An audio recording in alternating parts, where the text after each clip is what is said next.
Swatches, Shelley here. Welcome to my channel and thank you for joining me today. On today's video, I thought I'd share with you my 5 colouring essentials. These are items that I absolutely need to be able to colour a page in a colouring book, and items that I can probably not do without.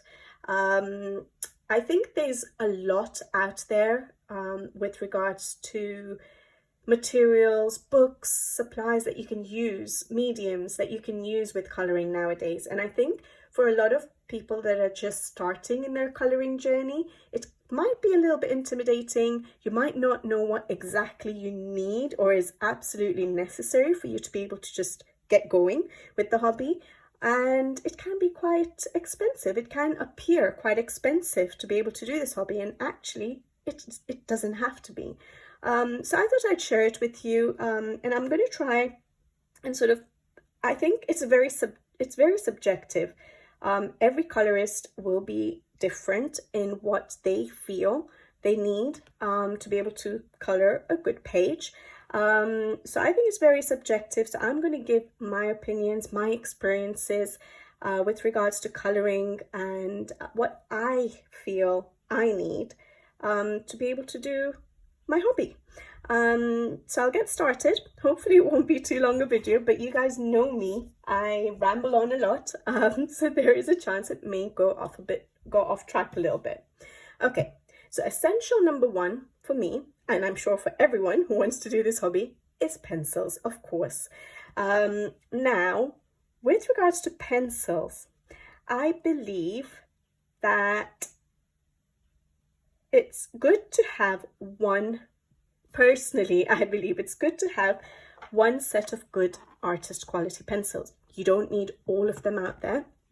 You don't need a big set. But I think what really affected me and my colouring was the pencils that I had chosen. So as you guys know, if you have watched my channel, I tapped into colouring in 2015 and the hobby didn't stick. The set of pencils I had, my very first set of adult colouring pencils I had, was a budget brand, very budget brand, W.H. Smith 24 set of pencils. Now, W.H. Smith is a local stationery shop here in the UK, and I just didn't know anything about pencils, and I just said, oh, I just need colouring pencils, I don't need anything else, I just need a set of pencils and that should be good enough. So I just went and picked up a W.H. Smith of pencils because it was easily available, they were cheap, it sort of made sense, especially when I was just getting started. It's the first time I had thought of considering adult colouring, and so obviously I was not going to go and splash out on anything too expensive. And at that time I didn't know how big adult colouring was. It was still, I think, just starting to take off, and I hadn't watched any videos. I did not know about all the artist quality pencils and things like that out there. Colouring did not stick, and I personally think it is because of the pencils I was using. They were not very vibrant, they did not blend very well, I did not enjoy them. And as I've mentioned before, for me, the part of colouring I enjoy most is the actual process of colouring, the enjoyment I get during that colouring session rather than the end result or anything else. For me, it's the colouring session that matters, and it has to be enjoyable. So I then decided, and again, I didn't do any research. I think I just lucked out, to be honest. But I went into this stationery store again, and I saw my Faber-Castell, well, I'm calling it mine, but I saw Faber-Castell Albrecht Dürer pencils. I don't have the front cover anymore because this is from 2015, but it was the 36 set of Albrecht Dürer watercolor pencils. Now, this is just, those pencils are long gone.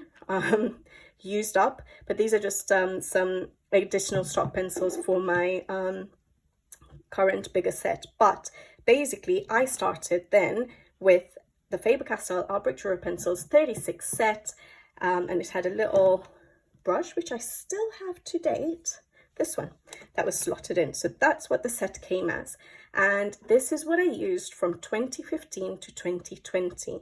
Now, I got it later on in 2015 once I realized I wasn't enjoying those other pencils. And then obviously I got busy with life, and coloring wasn't an everyday activity for me. But then I think in 2020 is when it started, but I was using these pencils every time I colored. And this is the one set of pencils I had till the end of 2020. And I fell in love. It made such a big difference. To begin with, I used them as dry pencils. Again, I wasn't sure what watercolor pencils were. I should have done research, but I found them beautiful for dry coloring. And so this is what I used. And then I started tapping into the watercolor abilities of it, and I loved them and I enjoyed them. So what I'm trying to say is, yes, artist quality pencils are pricey, and there's so many budget brands out there now. I haven't bought any of these recent budget brands that people are raving about. Things like, I think people have mentioned Artex is really good, Brute Funers are really good, things like that. I haven't got those, but that's because I have a set of pencils that work for me. But yeah, what I'm saying is artist quality pencils are pricey, but the quality you get from those pencils is outstanding, and it just transforms your coloring experience. And to be honest, I think even if you were to get a small set and just have a small set and then have other pencils, budget brands, if that's what you prefer, it will really, really help in your coloring, in your enjoyment of coloring. And you can always build it up later, because a lot of these artist quality pencils you get as stock pencils. So actually I don't have, well, these are all stock pencils. Actually, these are all my extras that I've bought for the ones I'm running low on. I'll show you my other set. But with artist quality, you can also test other brands and see what you like. And before you even buy a small set, you can test out the stock pencil. So this one is Faber-Castell Polychromos. And I tested them out because I wanted to see what is the difference, how do they feel compared to my Albrecht Dürer's Dry, before I considered even buying them. And I didn't think that it added that much to my coloring, and so I never went ahead and bought the Polychromos. I always stuck to my Albrecht Dürer's. But that's how I tested it out. So I made sure that I didn't just go and splash out on my Polychromos and then realize that, oh, actually I didn't really need them. So yeah, that's the advantage with artist quality pencils. They are beautiful quality, they work beautifully. You can trial them with stock pencils. You can see if you actually like them before you splash out. You can replace them when one pencil is finished. For me, in the long run, that is an advantage, because I think eventually it turns out to be cheaper. If you're coloring every single day for so many years, you are going to keep needing new pencils and replacing pencils. And so for me, it just makes sense, because to replace one pencil, especially for the Faber-Castell, I'm actually pretty surprised, because compared to like the Caran d'Ache, which is a bit more expensive, one pencil, Albrecht Dürer or Polychromos, they're the same price, is £1.80. You can get them for £1.80 to replace one pencil. And in my opinion, to keep buying budget sets to replace one pencil, you have to buy a full set. I don't like the idea of that, because you collect so many that you don't end up using. So this works for me. And then in 2020, like I said, I did end up getting a bigger set, fortunately as a gift, but I did end up getting the bigger set, and I've never looked back really. Now for the bigger set, I think you don't necessarily need it if you're good at mixing colors and figuring out what colors you need to use or mix together to get a certain color. I'm not an artist, I'm not good at that, and so for me, having lots of colors really does help, and just makes it easier, and like I said, makes my coloring session enjoyable. So yes, I did eventually get the 120 set, and then I've stuck to these for so long, and you can see how small they are, which is why I have my stock pencils ready. But that's because I only have the one set, and I know they're going to run so low. I've got some pulled out because I'm using them, but beautiful colors. And yeah, I definitely recommend having at least a few pencils that are nice quality, but then try out those budget brands. If you are interested in budget brands, you can always get those as extras because they're affordable. But basically you need pencils. And for me personally, I think the artist quality did wonders, and I stuck to them for so many years. I didn't find the need to keep buying different pencils because I had one which I loved so much. So find that pencil that works for you. I've had a lot of questions about how to improve coloring. I've had a few on Instagram, and my response to some of these people that asked me is, basically, I think the only thing I did was stick to a set of pencils for so long. It's been, what, 8 years I've used Faber-Castell Albrecht Dürers, solely used them, and for pretty much every piece I colour. And so I've learned those pencils. I've learned how to do textures. I've learned how to do, you know, metal and fur and wood and everything with them. And once you learn them with one set of pencils, you will learn how to color with one set of pencils. Then I think tapping into using other pencils is a lot easier, especially for color combinations. But yeah, every pencil works differently, but you figure that out as you go. But I think if you practice or you learn and you start with one set of pencils that you really enjoy, stick to those pencils, figure them out, learn all the little elements that you want to learn, and then you can widen your selection if you want. But basically, number one essential is definitely pencils. Without them, you can't do the hobby. And then the other essential is a coloring book. Now, well, nowadays you also have the PDF option of printing out coloring pages.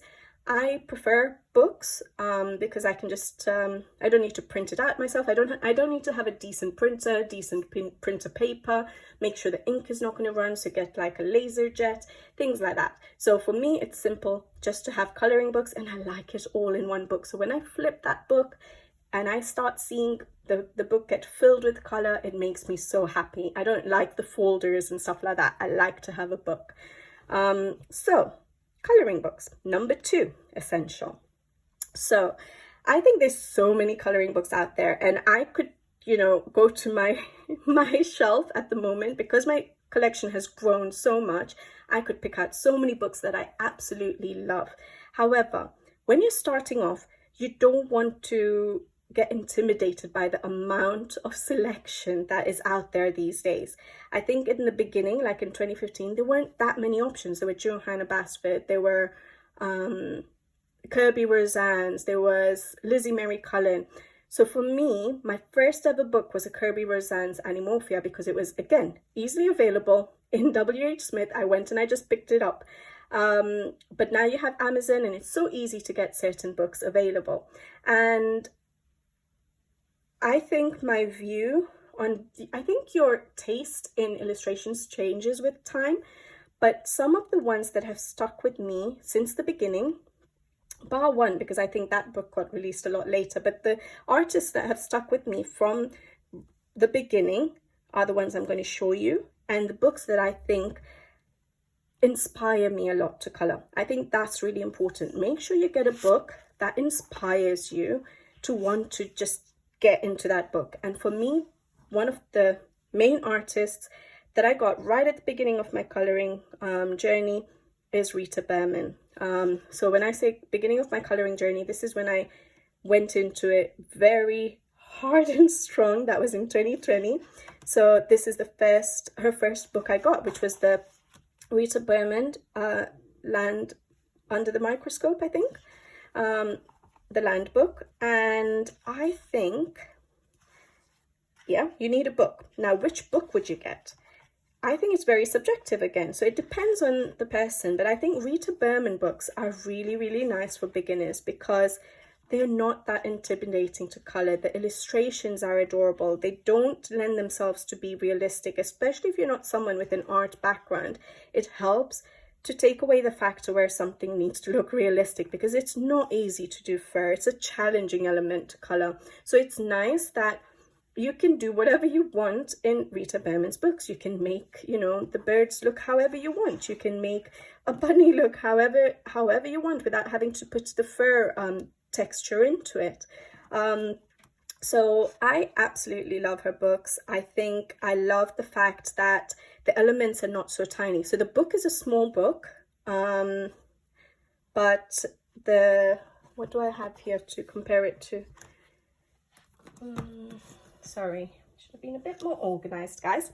But let's see a Kirby Roseanne's. A lot of you will probably know the size of Kirby Roseanne's. It's about, I think, the size of Johanna Basford, and that's the size of a Rita Bearman. Everyone know, well, most of you will know the sizing of Rita Bearman's books.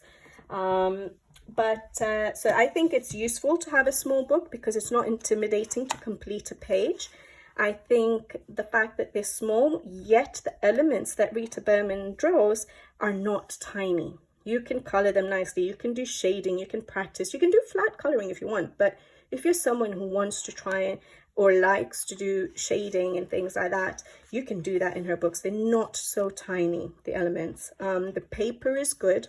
So for me, paper has always been important. I think if you're starting off in coloring, paper, get a book with good paper to begin with and see how it feels. Learn your coloring on good paper. You're not going to fight with the paper. It'll be an enjoyable process and you will like the hobby. And then once you know that you enjoy the hobby, then go and experiment with all the other books, because I think if I got a book that did not have good quality paper, I would not have stuck to the hobby. So I'm glad that my first books were books like Kirby Roseanne's and Rita Bearman's, where the paper was so enjoyable to color in.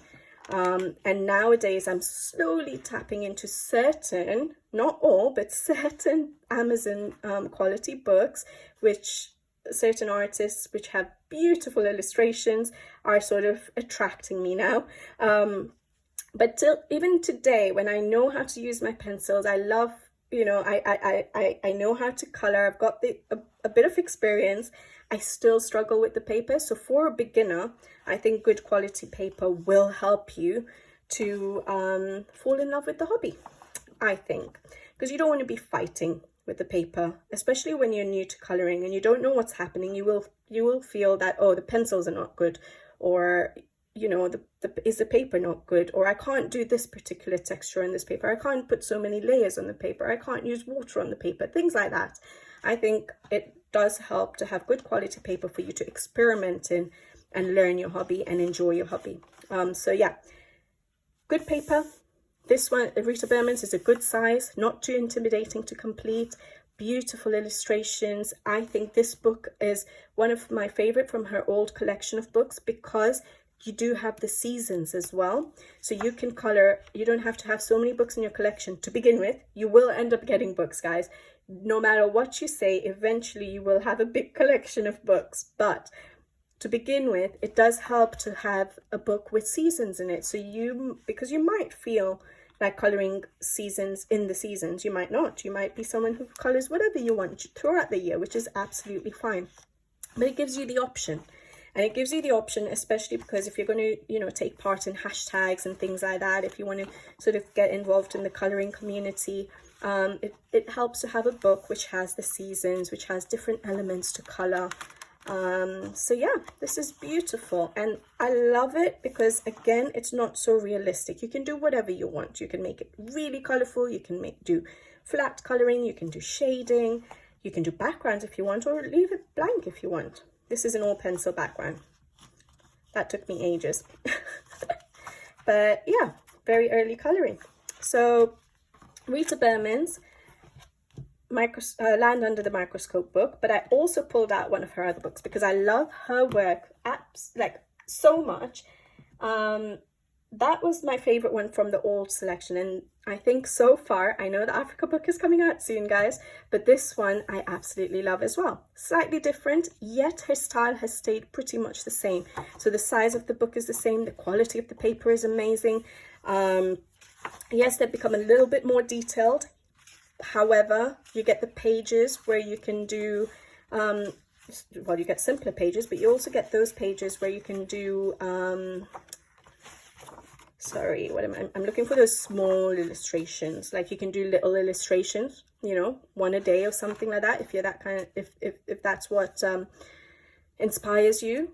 For me, that's a bit harder to do than a scene sort of page, but here again you can do one a day to make up the whole illustration, so it's slightly less intimidating. Here again, the way it's laid out, you don't have to do it all, you know, as one scene, so you can just do little bits and feel like you've accomplished something, yet they're not so tiny. So that's a really simple page if that's what you wanted. Then you have the more detailed pages like that one, you know, you have scenes, you have food, you have animals. These are the ones I'm talking about, where you can do one a day, yeah, and feel like you've accomplished something, yet the elements are not so tiny that you can't do any shading on them, which is brilliant. You can do backgrounds, no backgrounds. Beautiful, beautiful work from Rita Berman. Her coloring as well is just absolutely amazing and so inspiring. But yeah, what I'm trying to say is, for me, good paper makes a difference. Illustrations that inspire me makes a difference, and getting something that you would be able to color all year round if you wanted to. So this one doesn't have the, no, actually, does it? Yeah, it doesn't really have, see, it's not as seasonal, okay? I think the Europa book had sort of certain pages that could be a bit seasonal, but I think you could still color this one all year round. Beautiful, beautiful. But yeah, get a book that inspires you. Look through, flip through, see what you like. I think these books are really easy for beginners and enjoyable to color in, good quality, nice illustrations. Then the second artist I think has again stuck with me since early on in the coloring is Hannah Carlson.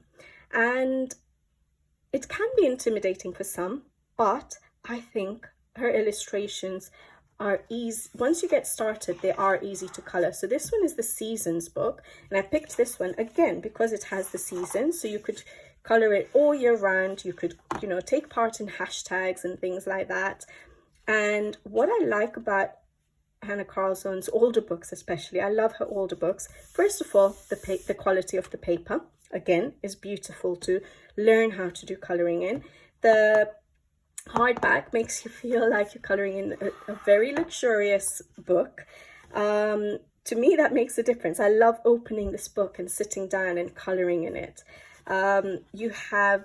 You're able to experiment a lot in her book. So if you're early in coloring and you're trialing things, it works. Like I was learning how to use my Albrecht Dürer pencils as backgrounds in her book because the paper was so good. So you could see the foreground is nice and vibrant, but the background is not so much compared to how I use them nowadays, my pencils nowadays. I was experimenting with backgrounds. So I think her books lend itself to being able to experiment in. You have animals, you have flowers, you have leaves, you have portraits. So if you're early in your coloring and you don't have an artistic background, you may shy away from the massive portraits, but you will eventually feel like coloring them, and you will have them available in this book. So it's nice to have her books because it has everything in them. You don't want to do backgrounds, you don't have to. You want to experiment with backgrounds, you can. Different elements, you know, gemstones, bottles, wood. You can just learn so much in her books.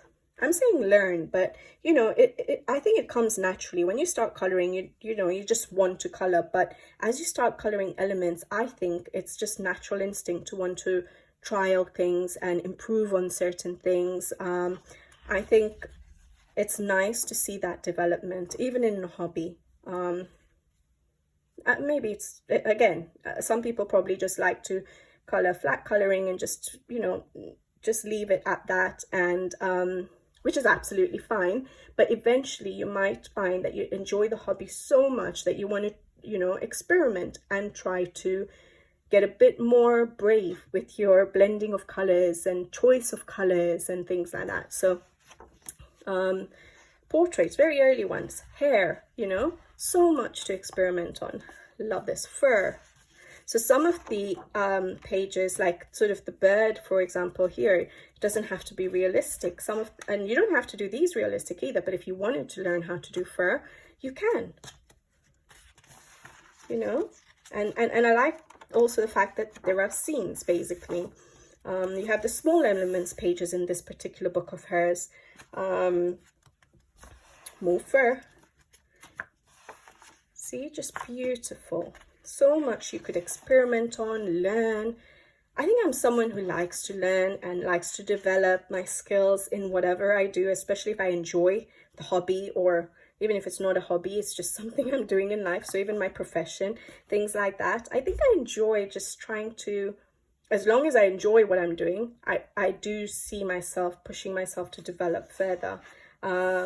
And I don't think it becomes a chore for me. So like with the hobby, it doesn't feel like stressful or anything for me to want to experiment and improve my coloring skills. I just enjoy that process. Soft pastel background.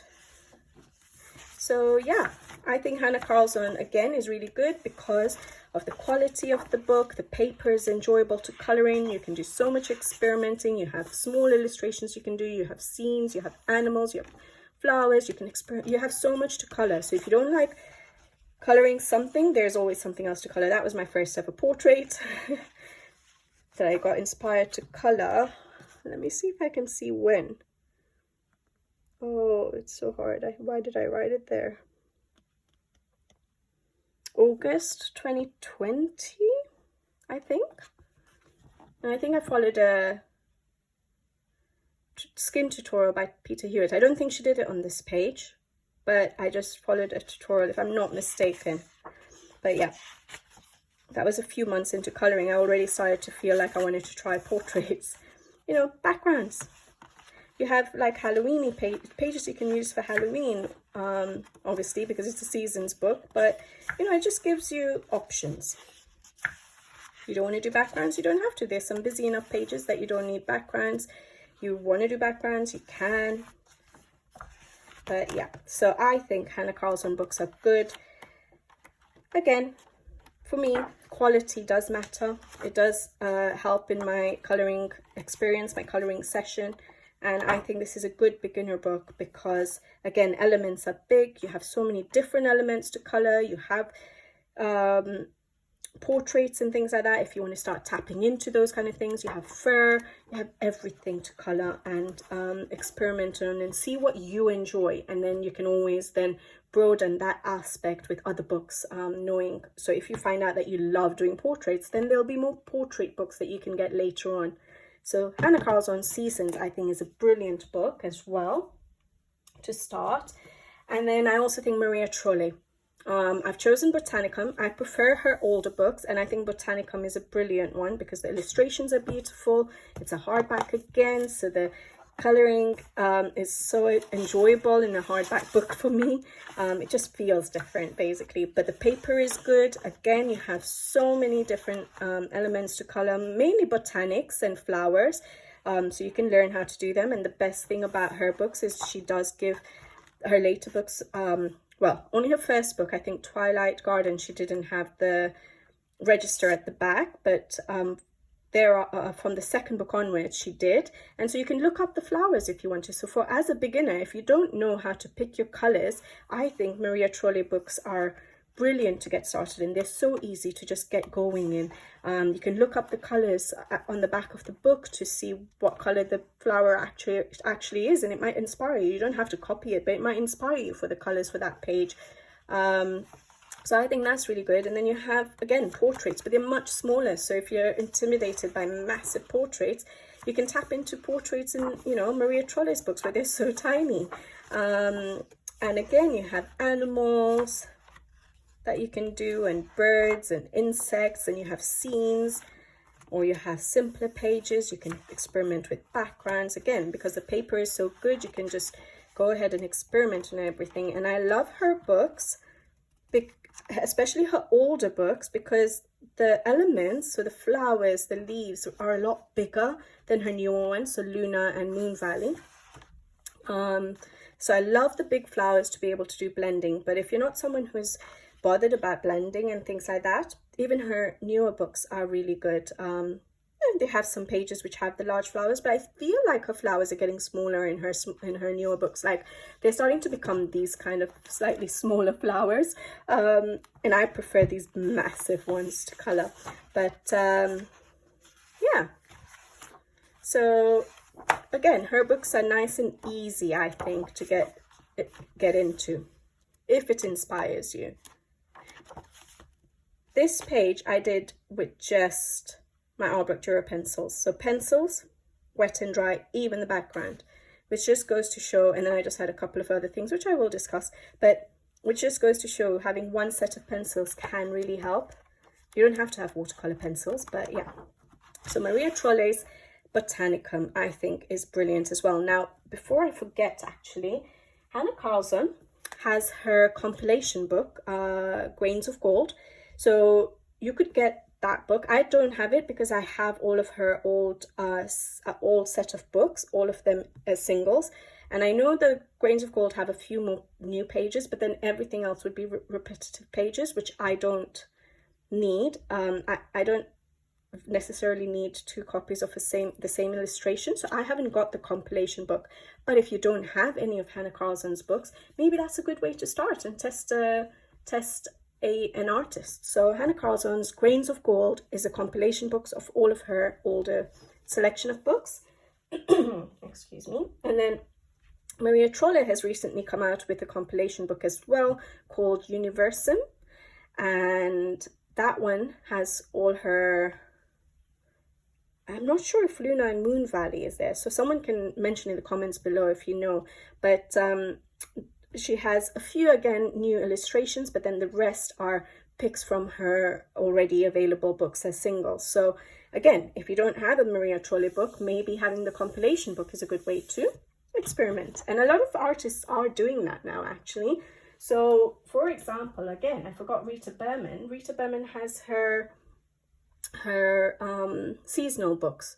She has them as separate books, and then she has a compilation book as well, so you could always look into that. And then the next artist I have is Kirby Rozanz, and he has a lot of compilation books. I'm not actually sure how many there are. I know there's like World of Colors, and then there is, I don't know, is Wonder Morphia a compilation book of like 2 books or something, and Color Morphia, I think. So there are quite a few compilation books, so you could always check that out. But I picked out Kirby Rozanz's Worlds Within Worlds. Now, this might come as a surprise because some people might look at his books and think they're quite intimidating for a beginner colorist. I don't think so. I started my coloring journey with Kirby Rozanz, and that's what got me going. And this book in 2020 is the one I started with. And the reason I think you have to pick his books correctly, in that I believe the earlier books with the doodles is a little bit intimidating, is a little bit harder to get yourself into. So when I got Animorphia in 2015, I think I was inspired to color in it, and I started, and I quickly lost that inspiration because I did not know what to do with the doodles. But that might just be me. Everyone has different choices for coloring, and a lot of people like to do doodle coloring. So it depends. That's why I said it's very subjective. So don't come at me in the comments and say, oh no, you're wrong, blah blah. Everyone has their own likes and dislikes. And so for me, even though Animorphia started me off in 2015, I quickly, my passion for coloring quickly fizzled out, I think partly because of the books I had chosen at that time. But then in 2020, this book was released, and this one got me started again. And yes, it's intimidating because, especially if you look at this page as the first one, as a double page spread with so much to color. But I think Kirby's artwork, especially in this book, you don't have to be realistic. You can do whatever you want. You can be realistic if you want. But the way he does his line art with the little lines for where the shadows should be and things like that really helps a beginner colorist to know where to do shadows and highlights. And even if you do straight coloring, that little bit of shading that Kirby has done will show through in your coloring, so it'll automatically give that slight effect of a shadow area. So you don't have to put in shading if you don't want to, but the way he does his work or his line art sort of helps with just giving you that shading effect. So if you look at it's hard to look at the colored pages, but you do have some simpler pages as well in his compared to like that spread. But if you look at where he does his heavy line art, that's where shadows would be. And so you can use that to your advantage if you're learning or you want to learn how to do shadows and highlights. Or if you don't want to and you do straight coloring, you will see those areas sort of shining through, sort of not shining through, but you know what I mean. You can see those shadow areas a little bit more. So it sort of already gives that little effect of 3D sort of. So I think that yes, it is intimidating when you look at it, and there's a lot of time that it takes to color his pages, yes. But if you have the time, or if you're willing to do a little bit at a time and come back to it the next day and do a little bit and know that it's going to take you a while to finish a page, it's a good artwork to start with to learn your shadows and highlights. And yeah, I don't think once you get started on it, it's not that intimidating. So I like this book because you do have the simpler pages where you can color, and you have the more busy double spreads. You have animals, you have florals in certain pages, you have the leaves. I love coloring leaves, I find it very relaxing. You have the underwater animals and scenes. You have scenes like this, more fantasy sort of scenes, which I absolutely love. Again, I've put in all my shadows wherever Kirby has done heavy line art. So it sort of helps. You don't have to think too much about, oh, where should I put my dark colors? Where should I put my light colors? Where will the highlights go? Kirby has done that for you. So you just go in and enjoy the process with your pencils and splash it with color. So I think that even though it looks intimidating when you look at his work, I think it's actually lends itself really well for beginners. And you don't have to be realistic in his pages. And you have, in this particular book, like I love Fragile World, for example, but that's all animals. Obviously, that was the theme of the book. And I feel like I need to be a bit more realistic in them. And then the mythical books like Mythomorphia, or the ones I haven't got is Aliens Worlds and Mythic Worlds, because for me it's a bit too fantasy and mythical that I don't know how to approach that. My mind doesn't work that creatively. So it sort of helps when certain elements can still be looking a bit more realistic. So that's why I really like this book, because you have the buildings and you have got sort of a resemblance to real animals and things like that. So if you did want to make it a bit more realistic, you could, or you wanted to go crazy with colors, you could. And again, you have so many elements in this particular book. So you have glass, you have buildings, like I said, the paper, again, sorry, is really good. You have the florals, you have insects. I really like this page, and one day I do want to color it. I just don't know how I'm going to approach it yet. But that's a page I've always liked from the beginning. Like I said, you have water, fur, if you really want to do it as fur, metal, outer space, see? So lots of elements. That's my most recent one. Again, pretty much used my Albrecht Dürers only, including the background. And then obviously some black pen. That's it. Yeah. And then again, the paper quality is really good. So your coloring session, your enjoyment of coloring will be there.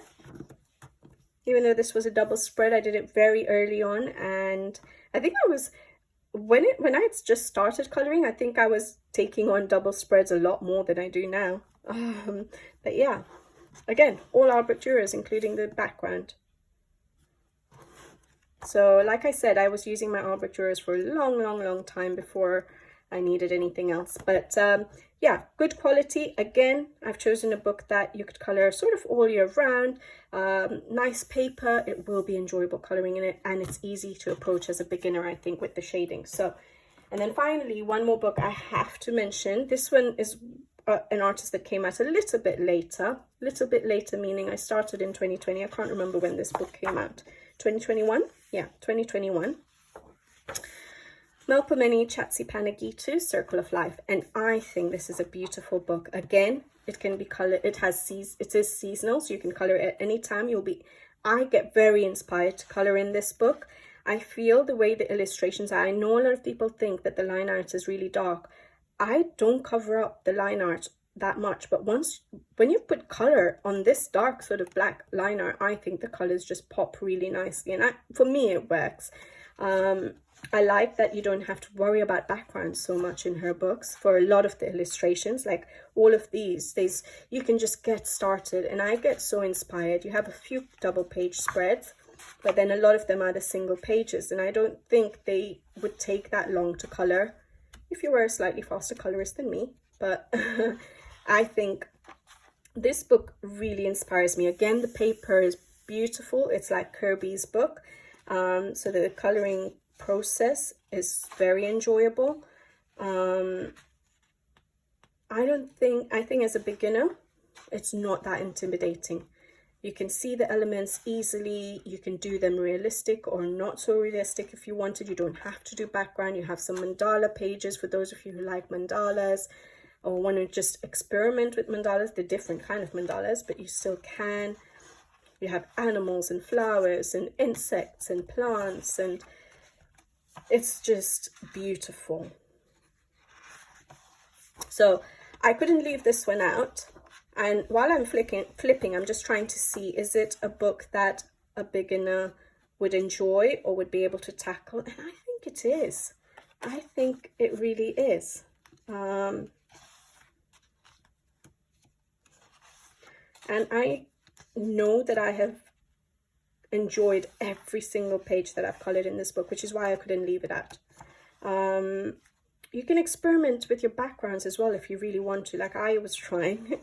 And I think because it's not such a big area, it's just put into that one circle, it's easier to sort of experiment on those kind of things.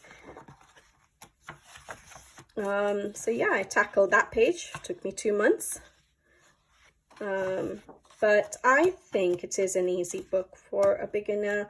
You don't have to color every single little element. So for example, here it would look really busy when you first start, like this page, so many fish to color. But a lot of the fish in this particular page, I decided to just fill in black to make it look like it was sort of way far back in the background. So you don't have to color every single one. Again, I was experimenting with my sky because it was such a nice small area, and trying to experiment with the reflection on the water, again, because it was not intimidating to, it was just contained in that one little section. Mandala sort of page. It's, again, like I said, it does go through the season, so whatever you feel like coloring, something tropical, something wintry, something autumnal. There we go, something autumnal. So yeah, I think this book is enjoyable as well. I think the main thing about books, yes, it's an essential is a book, but the main thing about a book is to make sure that you enjoy the paper, because that's what's going to hook you to the hobby, make it fun for you in that coloring session. I think the artwork should be inspiring to you, and you should find a book that's not just, as your first few books, maybe not just portraits. It gives you a variety of things to color and experiment with backgrounds and, you know, certain elements, textures, things like that. And I think these books that I've shown you are probably my favorite ones. And if I had any of these as one book only, which now when I look at my collection of books, I don't think I could ever have one book only. But if you did want just one book, I think any of these would work so well to get you started with one book. All right, that was really, really long to tell you that an essential is a coloring book. So I apologize for that, but hopefully you liked my rambling and just looking through those books, if nothing else.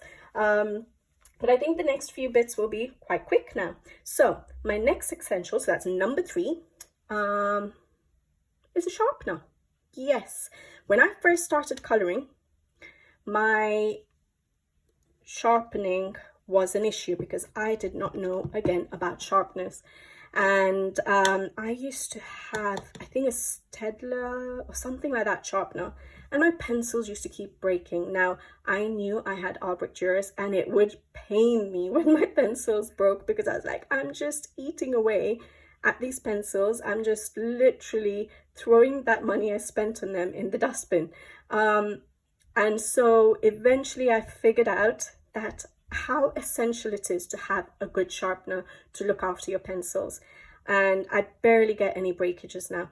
So I use 3, and I use all 3. So my first one nowadays is an electric sharpener. The one I'm using is Tenwin. I just bought it myself. It wasn't for a review or anything. I just bought it on Amazon. I just looked at reviews and decided, okay, I'm going to try it out. It is an electric sharpener, so it does plug in. It's not battery operated, so you would need to be able to have it near you on your desk, plugged in. And I usually use it for my pencils when they're new or long. So for example, my long pencils, because they don't get to the point. So eventually the pencil will get to a point where you can't it doesn't fit in here anymore. And usually for me, I figured out, because obviously I always use just the Albrecht Dürers, but I'll get a pencil you can actually see. I figured out that for the Faber-Castell, I think once I get past that sort of D, sort of in between that D and the Faber-Castell logo, is when this pencil will no longer fit properly in my electric sharpener. But that's a lot of pencil to still work with. So from my electric Tenwin sharpener, I will then go on to use my what do you call it, handheld, or what is not handheld, but you know, that one, Dial 133. Okay, and this sharpener will get me to a point sort of this length.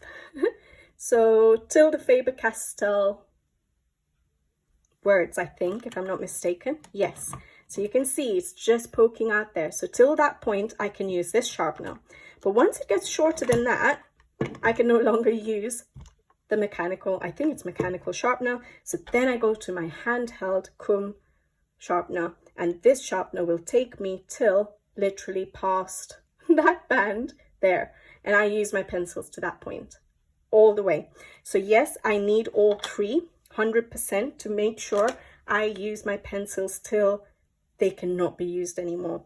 So the Tenwin, I think, is really nice. It says it's 6 to 12 millimeter diameter, which basically means that my Albrecht Dürers are actually thicker than quite a few pencils. So like if I have one here, a stock pencil of the Caran d'Ache Pablos, and it's hexagon as well, but it's a lot thinner in diameter. I don't know if you can see it on a video, but it's thinner than my Albrecht Dürers. So the Albrecht Dürers are a little bit wider, and so it doesn't fit in all normal pencil sharpeners, so you have to be sure that it's going to fit. And a lot of the electric sharpeners, actually, whatever brand you go for, will just look for a wider one if you have a wider pencil. So I think pencils like the Brute Funers, which are square and things like that, it would probably work well. And then like I said, that's the Dial 133, and that you can sort of insert your pencil there, you press that and insert it. So again, the Albrecht Dürers fit. And then this one is a little bit more of a struggle, but it works. Okay, so essential number 3 was my sharpeners, and I learned that it took me a little bit long to figure out which sharpener is going to work for me. I think I just got the electric sharpener. Was it this year? It might be this year, guys. Until then, I was using the Dial. But I think I got the electric because it sharpens quicker. It gets to a really nice fine point, and it's just quicker for me to sort of organize myself for like color alongs and things like that, compared to the Dial 111. So that's why I got the electric. So you don't necessarily need it. I think for me it is necessary. If I was traveling, I would probably just take my comb, and if I could fit this in my suitcase, probably take that, not take my electric sharpener everywhere I go. Okay, essential number 4 for me is an essential. It might not be an essential when you first get started, but I think it would be nice to have it because you may want to experiment with it, and I think it really helps make your coloring pop, and you will enjoy using them. white paint pens. Not specifically this brand, you can see whatever you like. It can be white paint pen or a white gel pen. Try them out, see which ones you like. I've tried the white Uniball gel pens, I've tried the Sakura white jelly roll. Those didn't really work for me. ZSCM was sent to me for a review, and so I have a few to use up. They're good, they're opaque, they get used up quite fast though, but I can't color over them as well as I can with the Posca, because sometimes you like to color, you might want to use your pencils over top of the white to just reduce that brightness of white.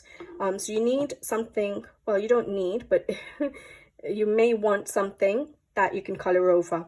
But basically a white pen, gel pen or paint pen. For me, it is paint pen.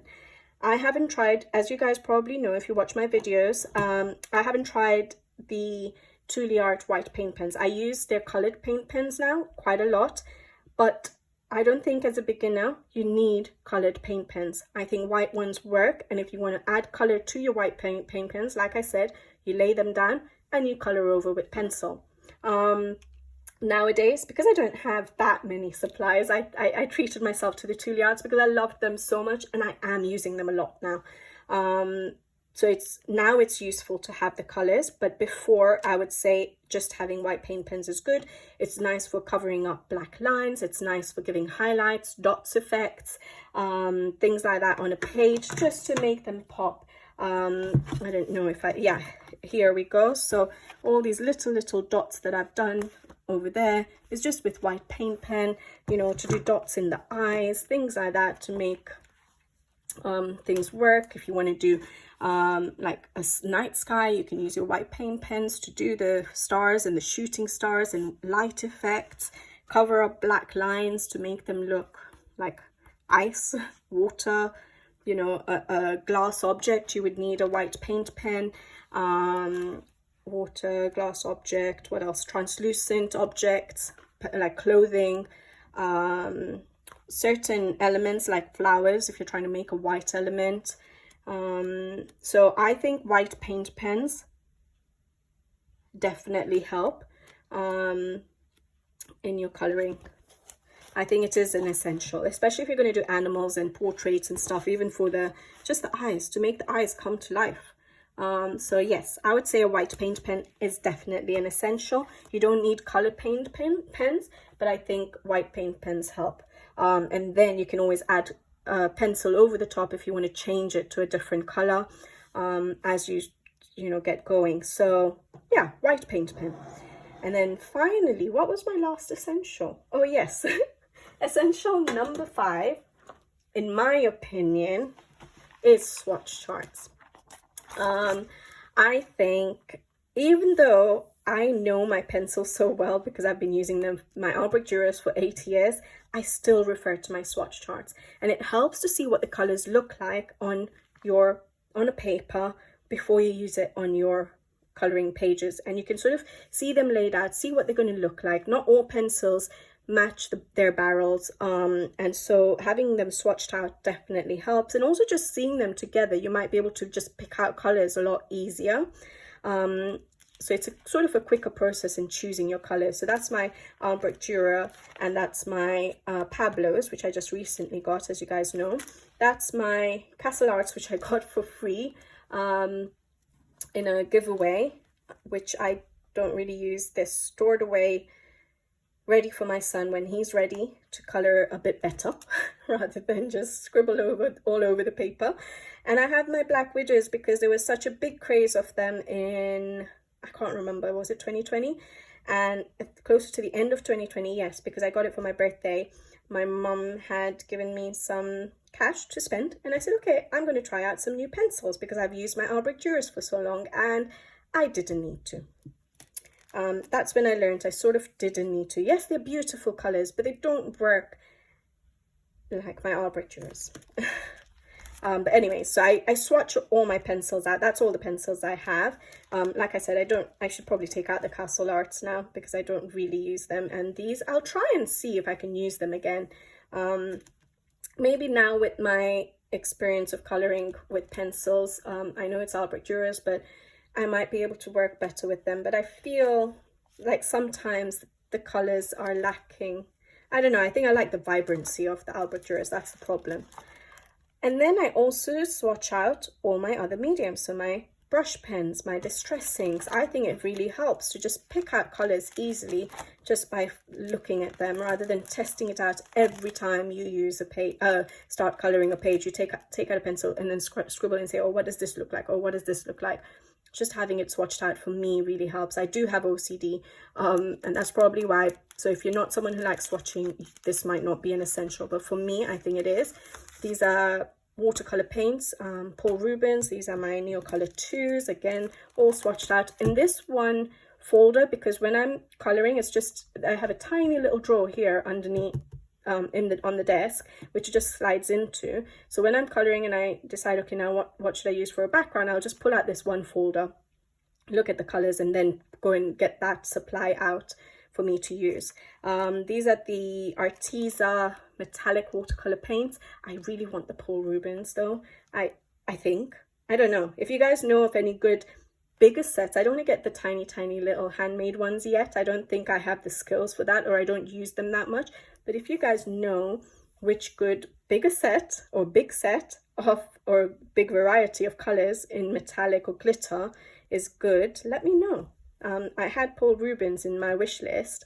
I think it's a 48 set, but I don't know how good they are. So I probably have to research it on YouTube and see what reviews are. But yeah, I haven't spent that time doing that. But anyways, soft pastels, my Faber-Castell. And then this was my budget brand that I had first in 2015, but I had bought it for jewelry making. I used to do polymer clay jewelry beads and things like that. And I used to, instead of buying all the colors of polymer clay, I used to get the white and I used to color them with my soft pastels to make it the color I wanted, and then played with them, molded them. So I had this set from that time, and then obviously I went ahead and got my Faber-Castell, which is a 72, yeah, 72 set. But that helps because obviously I have Faber-Castell pencils as well, so they sort of match up as well. But I've swatched those out. I've got all the sets of Thule Arts that I have swatched out. Again, it just helps seeing them on paper and choosing what you like.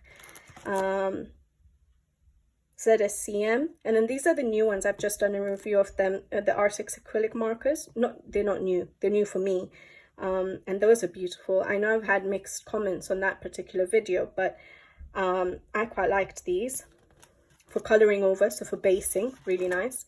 And then my glitter gel pens, I don't have that many again, and that's it. And then, so those are my swatches, but I also find these quite helpful.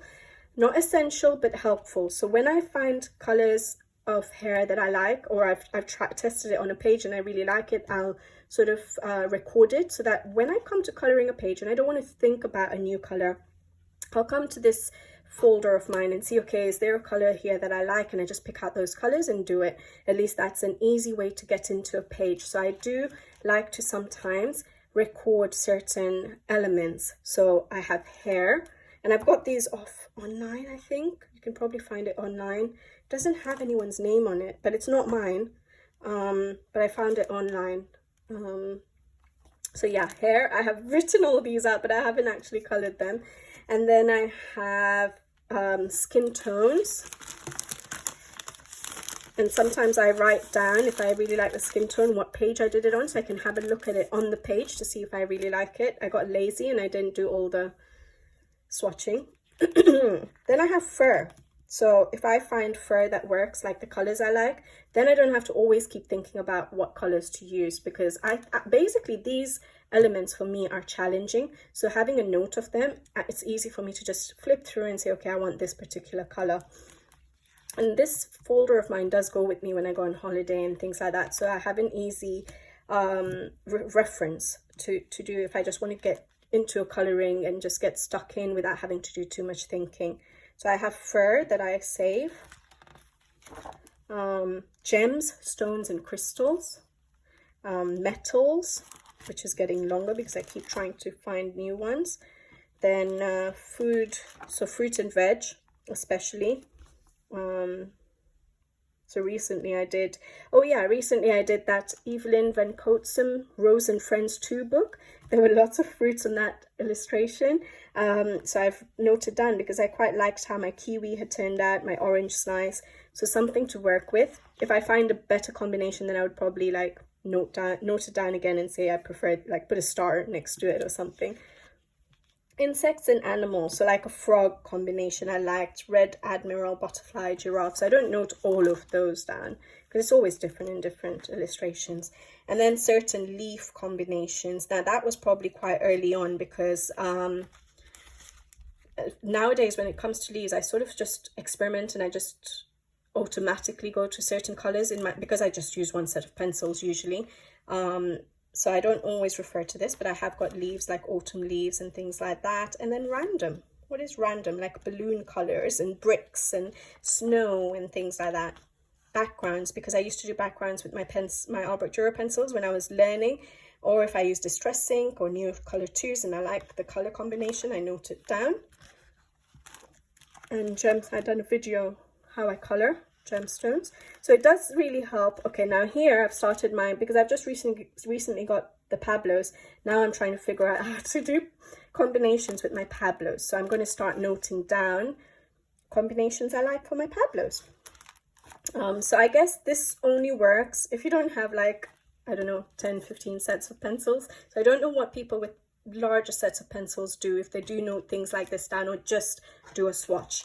But for me it works because I don't have so many sets of pencils, and I know that my primary, especially my primary set of pencil, is always going to be my Albrecht Dürer, so it does help having those with me when I want to do some easy coloring and not think too much. So essential number 5 for me is the swatch charts along with certain element color combinations. It definitely helps. All right. And I think that's my top 5 essentials. However, there were some mentions that I wanted to make as not essential, but possibly handy, okay? Depending on what pencils you get. So if, for example, for me, with the Albrecht Dürers, a water brush or a paintbrush is an essential because it's watercolor pencils. So I would say that's an essential, but it's sort of like a blend. I would say it comes under blending. So if you had pencils that are not watercolor pencils, I think it might help to have blenders, because sometimes it takes ages blending with just pencils, depending on what pencils you have. And like when I'm using my Pablos especially, I do find using a blender pen is helping me, but maybe that's because of my technique of coloring, because I've been coloring watercolor pencils and I have a habit of using water with them and blending. So maybe it's just my technique, and so I end up pulling out a blender pen quite a lot. But I would say blender mediums might be useful. So obviously water or a brush for a watercolor pencil, or a blender pencil or a blender pen, or you can even get the solution. So I have the Zest It, and I only bought this because of the Pablos, so I'm just experimenting and seeing how it works. But I do feel it does help with the coloring process, and especially with the blender pen. And I think the Zest It, I find when I apply these to my Pablos, for example, it becomes really vibrant. You guys know I like vibrant colors, but it does make the colors pop even more. So yeah, I think that's not an essential, but could be very useful. And then I think something for backgrounds. Now, I had, like I said, a budget set of soft pastels for my jewelry making, but with Faber-Castell Albrecht Dürer pencils, I can use them for backgrounds. I personally don't necessarily need to get any other background mediums, because I can do a whole page with the Albrecht Dürers. However, if you have normal pencils, which are not watercolor pencils, then maybe it would be useful having something for backgrounds. You don't need to do backgrounds, but I think when you start coloring, eventually you will get that inspiration to try a background quite early on, especially if you're looking at other people's illustrations. And having only pencils to color with, I think those backgrounds with pencils are going to be painful unless you're super patient and you like that. I think it's very hard to do. Not hard, but it takes a lot out of you to do a background with only pencils. Obviously blending solutions and things like that will help, but I would recommend having something for backgrounds. I think soft pastels are very forgiving. You can erase them quite easily depending on how many layers or how dark you've gone. But I think soft pastels do help. You can use stencils with them, you can erase them. So like I showed in the Hannah Carlson page, I did a background with soft pastels and I erased circles on them. So things like that. So I think you can do like sun rays effects by using an eraser over them. So you can do lots of effects because they're quite forgiving. You can, erase them, in certain areas that you've got it over, like say you've got it over some line art, you didn't want that soft pastel on, you can just erase it and carry on. The only thing is, yes, they are a little bit messy. So I think pan pastels are meant to be less messy, but they're a lot more pricier. So that would be entirely a personal choice. I think eventually one day I might try a few pan pastels, but at the moment I don't think I need it. So in the future possibly. But I think as a beginner, if you're someone who wants to keep your supplies limited, then soft pastels is a useful background medium. And then you have so many others. But like I said, we can get so overwhelmed with how many possibilities are out there because you can use, acrylic paints, you can use watercolor paints, you can use distress inks, you can use distress oxides, you can use oil pastels. A lot of people are using now.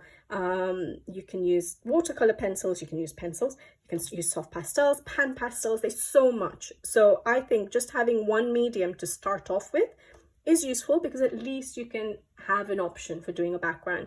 And then, if you stick to the hobby, experiment with other stuff. But it does help to, if you're someone who wants to also keep your stuff limited. And then a lot of people like glitter. I don't have things like stickers and stuff like that, but I think with regards to how much I use it, again, it's everyone has a different style, and a lot of people use a lot of stickers and it looks absolutely beautiful, and I definitely envy all that sparkle. But for storage, for things like that, for me, glitter gel pens is the easiest thing to have. And these have lasted me so long already. I didn't realize they had a 50 set, so I want to try and get that once these finish. But I'm the kind of person that tries to finish something before I get something else in the same medium. So yeah, I want to try and finish these quickly, then I can get the 50 set and see what additional colors are in there. But I have the refills to use up to, so that's going to be a long time. But if you want some glitter, basically what I'm saying is glitter gel pens.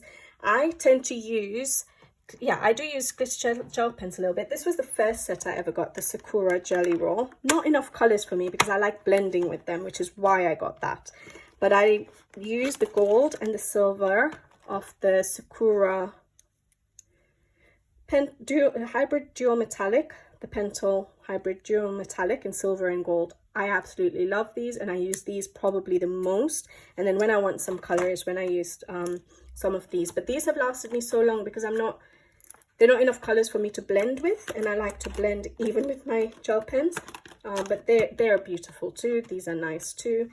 Or they work for me. But yeah, basically an option for a little bit of sparkle if that's what you like. And I think it does make it quite a happy page when you have a bit of sparkle and shine in there. So yeah, I would say it's not an essential, but it helps. And then finally, what I absolutely love these days, again, is my Winsor & Newton white ink. Not an essential, but it gives that pop and that finish to a page that I absolutely love. I use it also for covering up black lines, or like on hair, for example, or hidden objects or things like that. So or just to do a sprinkling effect, and I absolutely love it. So for example, both these pages I've just sprinkled with Winsor & Newton white ink over top. Not too much, but it just gives that little bit of a highlight, I think, to the page, and I absolutely love that.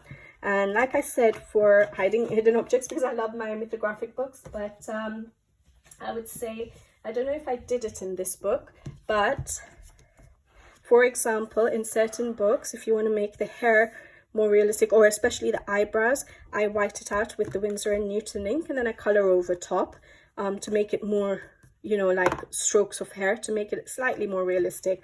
But I don't think I've got any more recent pages. So you can see how that doesn't look very realistic. So obviously at the beginning of my coloring, I didn't mind that, which is why I'm saying it's not an essential. But nowadays, as my coloring has developed, as my preferences in coloring and the way I like my pages to look has changed, I do use it a lot now. I'm just trying to see. So that was, again, my first one. Definitely did not use it there. But it does help to cover up the... I'm trying to think which book it's in that I used. Not this one. But I cover up the back lines and then colour over. I'm trying to look for that... where did that soft pastel page go? Oh well, I was trying to see if on that particular portrait I used it. The soft pastels. The one with the soft pastel background. Yeah, I'm not going to find it, am I, guys? Can't be any further. Yeah, I keep looking at the same pages, but basically I wanted to see if I'd used it in that particular page. I used a lot of white Winsor & Newton white ink there to sort of make it look like a snow effect, and a lot of white paint pen there. So it does really help on certain illustrations. Okay, I lost that page. It jumped out of the book. But it's not important. Basically what I'm saying is I use the Winsor & Newton white ink. So for example, this illustration here, the hair looks quite linear, quite not very realistic. So I would probably nowadays, I wouldn't have done that in, you know, early on in my coloring, but I would probably use the Winsor & Newton white ink, cover it up, and then do my own hair strokes to try and make it look a bit more realistic. And yes, guys, I think that's it. I don't think there's anything else to mention. You know, there's so many things out there which can be intimidating, which can make it look like the hobby is so expensive, but I don't think it has to be. I think you need a nice, good book, a nice set of pencils that you like. It can be budget, it can be artist quality, whatever you like, and a good sharpener so you don't ruin your pencils, and you know, a little bit of paint pens and things like that. And I think that's enough for you to get started on the hobby, or to keep your supplies and books and things like that limited. All right, but maybe you guys can add some things that I might have forgotten in the description box below. I was trying to really rack my brain about what I like in my coloring, what I can't do with that, and I think these were basically the things. But I guess, to be honest, nowadays I can't do without any of the 100 and whatever books I have. I think I would find it really hard to let go of a lot of things that I have collected. But I think if you wanted to just start off, I think you don't need that much, and it does not have to be expensive to start this hobby. And for me, like I always say, the main thing is enjoying the process, enjoying that coloring session, that little bit of time that you get, that you choose to have, that we, you know, just choose to have that me time. I think you need to enjoy that little bit of time to refresh yourself for whatever else that you have to face in the real world. And that's what coloring is for me. And so you don't have to go all out, but I think it's nice to get started with the hobby limited, and then no doubt once you enjoy the hobby, once you get stuck in, that collection of items that you have is going to grow, and that's absolutely fine. It'll make you happy, but just make sure you enjoy the coloring before you have to go and get, you don't have to go and get everything to just get started on the hobby. All right, okay guys, I'll leave you to it. This did end up being a lot longer than I wanted it to be. I wanted it to be a 20-minute video, but it's turned out to be more than an hour, and I apologize for that. But hopefully you enjoyed spending some time with me. I enjoyed talking to you guys, and I will be back with you guys again soon. So until then, take care. Thank you for watching. I'm just laughing at myself because I'm like, I don't know how to limit my chat. All right, I'll be off, and I'll be back with you guys soon. Take care, and I'll see you in the next one. Bye-bye.